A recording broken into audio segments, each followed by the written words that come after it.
Hi guys, my name is Christine and I'm a dating, relationship and personal development coach, and today I'm talking about, will I ever find love again?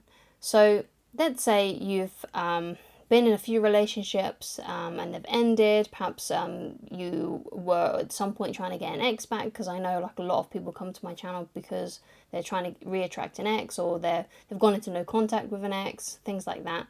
That's somewhere where some of my viewers come from. And so you've got to a point perhaps where you've sort of moved on a little bit and you're wondering, will I ever find love again?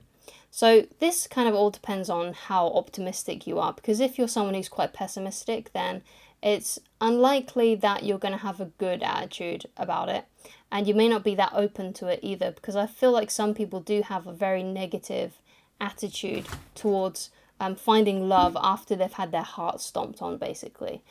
And what I mean by that is, some people get very, very bitter about past relationships, especially ones that didn't work out. Some people can even get to this point, and I've seen this. Some people even get to a point where they get so fed up of just being rejected, or they've been on like just a couple of dates with one person and it didn't end well, and it's made them so bitter and resentful because they really, really like dating that person, even though they may have only spent like less than 24 hours with them in their life.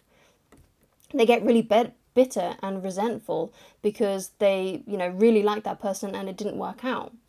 So what you've got to think about is, how open am I? How optimistic am I? Because it might be the case that you might need to have a bit of a more of an open attitude. And I've had a very negative attitude for a large portion of my life. I still have tendencies to get quite negative. But what helped me on my journey to become a lot more optimistic, a lot more positive, was a great teacher. Unfortunately, he's passed away. He passed away in 2015, I believe.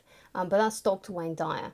Now, I've watched so many of his lectures. Some of them I've watched multiple times. I mean, that's a great way to like really ingrain something into your brain. It's a really great way to remember things if you just repeat them. Because I'm someone who's quite slow. I was always quite like a slow learner at school. But what I discovered when I was doing my A-levels, and that is I got my textbooks that I needed to learn and to read. And I would just sometimes just write out and rewrite out pages of that I found to be the most key information. Like I would go through some of the books with like a highlighter, and I would then repeat. I would like write it all down and repeat it and repeat it and repeat it. Because that's how I personally learn. I'm a really slow learner. Things, fall out of my brain really fast, basically. And that's how I had to ingrain stuff into my brain. And I found it works well with like audio as well, or when you're watching something.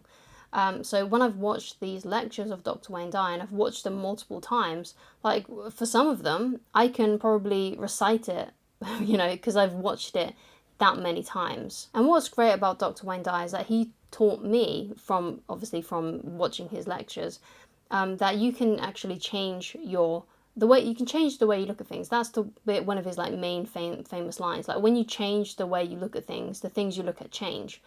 And what that means is that just take a certain situation in your life, let's say a particularly painful one, probably not the most painful one in your life. Let's say perhaps when you got rejected at school or something. Let's say you had a crush on a girl and then you got rejected. Now, when you're a kid, you can think, oh no, that's like the end of the world. That's so embarrassing. That feels really, really bad.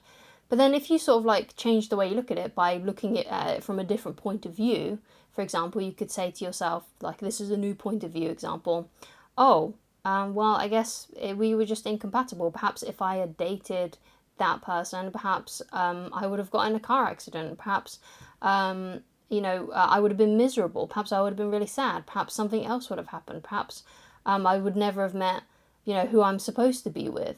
And sort of when you sort of like switch it around and you start changing the way you look at things, the things you look at change. Like you can see a bad experience as a positive experience because perhaps you avoided some other sort of like sadness or pain by going through that lesser pain, shall we say.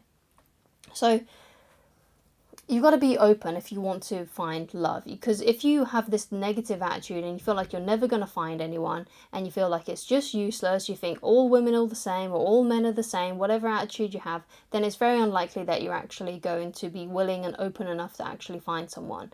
So you need to get a little bit more optimistic. Now, you might be someone who already is quite optimistic, so you might already be on that page, which is great, but you got to be open and you got to be willing to the possibilities that could unfold for you. So that means getting yourself out there. That means getting yourself a couple of dating apps. You know, I say the best kind of amount of dating apps to get is about 3. If you're a bit older, perhaps you would prefer websites. So get 3 of the most popular dating websites, perhaps those ones. Because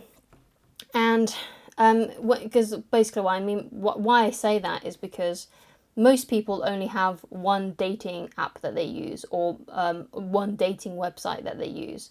So if you've only got one, then you're potentially missing out on so many other people that are perhaps using different apps. So if you have 3, or you have 3 websites, then that's going to be a lot better for you, because you're going to have more range, you can have more people that you can select, that you can sift through, that you could potentially meet.